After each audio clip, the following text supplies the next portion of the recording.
कि बेटी बचाओ बेटी पढ़ाओ, ये जो नारा था देश की तमाम बहनें तमाम बेटियां बड़ी खुश हुई थी सुनकर। लेकिन आज मुझे ऐसा लगता है कि इसको रद्दी की टोकरी में डाल देना चाहिए। मणिपुर में शांति बहाल करो, इंडियन सरकार तुम मणिपुर में शांति बहाल करो, मणिपुर में बीजेपी सरकार को बर्खास्त करो। पहले तो मैं आप लोगों का शुक्रिया अदा करना चाहूँगी कि आज इतनी बड़ी तादाद में आप लोग यहाँ पहुँच करके हमारी आवाज़ सरकारों तक पहुँचाने का काम आप करेंगे, और इसके लिए दिल की गहराइयों से आप लोगों का धन्यवाद। देखिए, आज ये जो प्रोटेस्ट जिस माध्यम के साथ और जिस मुद्दे पर हम कर रहे हैं वो आज पूरा देश जानता है, और आज एक महिला होकर के मैं आप लोगों से बड़ी दुखी मन से ये कहना चाहती हूँ कि जो मणिपुर में हुआ वो जो है बहुत ही जघन्य अपराध है, बहुत ही दुखद घटना है जिसके लिए अल्फाज नहीं हैं। आज ऐसा हालात, ऐसे मौके और वो कौन लोग हैं जो फराहम कर रहे हैं, खुद बनाते हैं और फिर उसी को उकसा करके और झगड़े तक का, फसाद तक का जो है बुनियाद बना करके उनको मारने का काम करते हैं। वो कौन लोग हैं ये आप लोगों को पूरे देश को समझने की ज़रूरत है। और मुझे लगता है कि जो 14 के बाद से जो कुछ लगातार हो रहा है वो सारे जो है पूरा देश देख रहा है और पूरा देश इसका गवाह भी बन रहा है।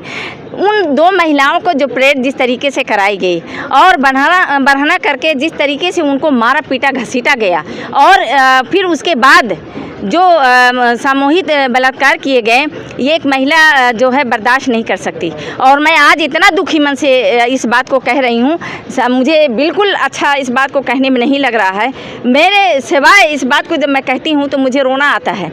मैं एक महिला भी हूँ, मैं एक यहाँ पर धरना प्रदर्शन करती आ रही हूँ और एक जो है प्लेटफार्म की एक सशक्त महिला हूँ। बावजूद इसके मुझे आज इस बात का डर सता रहा है कि मैं तो अपने बच्चों के लिए फ़िक्रमंद थी और देश की तमाम बेटियों के लिए फ़िक्रमंद थी, लेकिन आज मुझे अपने आप के लिए भी डर लग रहा है कि अगर हम बाहर निकलते हैं, ज़रा सी भी चूक होती है तो शायद वही हसर हमारा भी हो सकता है। तो आज ये जो नारा बेसूद लग रहा है, बेबुनियाद लग रहा है और वो नाकाम लग रहा है कि बेटी बचाओ बेटी पढ़ाओ, ये जो नारा था देश की तमाम बहनें तमाम बेटियां बड़ी खुश हुई थी सुनकर। लेकिन आज मुझे ऐसा लगता है कि इसको रद्दी की टोकरी में डाल देना चाहिए।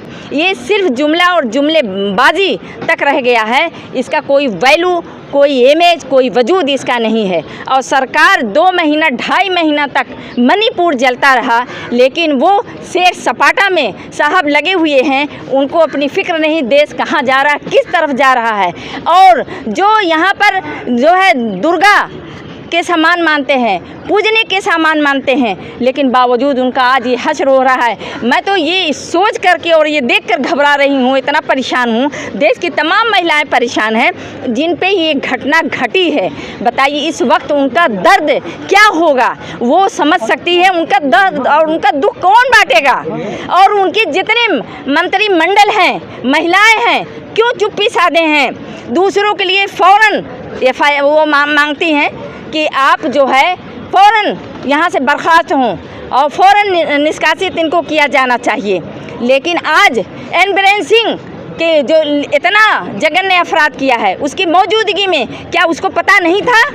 उसको लगातार पता था। सारी घटनाएं होती जा रही थी और इस बात का वो सबूत है कि जब मीडिया कर्मियों ने पूछा तो इस बात का जवाब दिया। तो ये कौन सी बात है? ये तो ऐसा तो लगातार सैकड़ों, यही ने कहा ना, यही कहा था ना कि सैकड़ों जो है कांड इस तरह के हुए हैं, सैकड़ों वारदात हो गई हैं। तो ये इस बात का सबूत है कि वहाँ सैकड़ों नहीं, न जाने कितनी 100 औरतों के साथ इस तरह से हुआ होगा, कितनी औरतें मारी गई होंगी, कितने घर बर्बाद किए गए होंगे, कितने घर जलाए गए होंगे, कितनी बहनें हमारी, कितनी बेटियाँ हमारी जंगलों के में गई होंगी भाग करके अपनी जान बचाने के लिए, लेकिन उनका पुरसाने हाल कोई नहीं था। तो मैं यहाँ से जंतर मंतर से ये मांग करती हूँ, बड़े दुखी मन से मैं मांग करती हूँ कि जो जुमले जो है मोदी जी ने बयान तो दिया, लेकिन उसमें भी सियासत नज़र आई और पूरा देश ने इस बात को देखा और ये बेमाने हैं। आप जाकर उन बेटियों से मिलिए और उन माँओं से मिलिए, क्योंकि उसमें एक एजेंट महिला भी थी जो आया है वीडियोज़ में, तो वो जो है वहाँ जाकर उनका दर्द बांटे। और वहाँ जी वो आर्मी की पर बताइए कि जो अपना जो है सरहद पे खड़े होकर के अपनी जिम्मेदारी पूरी तरह से निभा रहा है और उनकी महिलाएं सेफ नहीं हैं घर के अंदर, तो बताइए कितना दुख ये यहाँ के मर्दों को, यहाँ के बच्चों को, इस देश में रहने वाले और महिलाओं को इस वक्त उनकी परिवार से जाके कुछ कोई पूछे तो मेरे ख्याल में उनके पास अल्फाज नहीं होंगे कि जिन्होंने अपना बरसों बरस दे दिया, इस देश के नाम कर दिया, लेकिन उनकी ज़िंदगी बेमाने रही, बेमकसद रही, बेसूद रही। तो इसका हिसाब कौन देगा मोदी जी? इसका हिसाब कौन देगा? ये बेटी पूछती है आज यहाँ जंतर मंतर से। महिला मंत्री निंदा की स्मृति ईरानी ने जी निंदा तो की, लेकिन वहाँ पहुँची नहीं। और दूसरे जो लोग अपोजिशन में जाने की, वहाँ मिलने की कोशिश की, उनको भी रोका गया, क्राइम ब्रांच वालों को रोका गया और वहाँ के इंटरनेट काट दिया गया, सिर्फ इसीलिए ना कि यहाँ की जो वारदात हुई है वहाँ तक देश के में ना पहुँचे, क्योंकि देश में अगर पहुँचेगा तो जो है लोग आवाज़ उठाएंगे, दुखी होंगे, सवाल पूछेंगे। सवाल से सरकार भाग रही है। मैं तो ये कह रही हूँ कि ये बुज़दिल सरकार है, अगर बुज़दिल नहीं होती तो फेस करना जानती। और देश में जो मोदी जी को कह रहे हैं बहुत गुस्सा आया नहीं, कहीं दिखा तो नहीं, कहीं तो दिखा नहीं।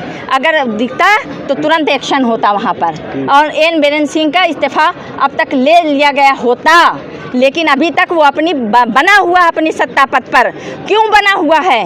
और मैं ये कह रही हूँ अगर उनको दर्द है मोदी जी को, मेरी बात अगर सुन रहे हैं तो इसको सीरियसली ले, इमीडिएट उसको जो है बर्खास्त किया जाए, उसको उससे पद से बिल्कुल हटाया जाए। अगर आप हमारे चैनल को सब्सक्राइब नहीं किया तो पहले सब्सक्राइब कर लें और बेल आइकन दबाना ना भूलें। लाइक, कमेंट और शेयर ज़रूर करें।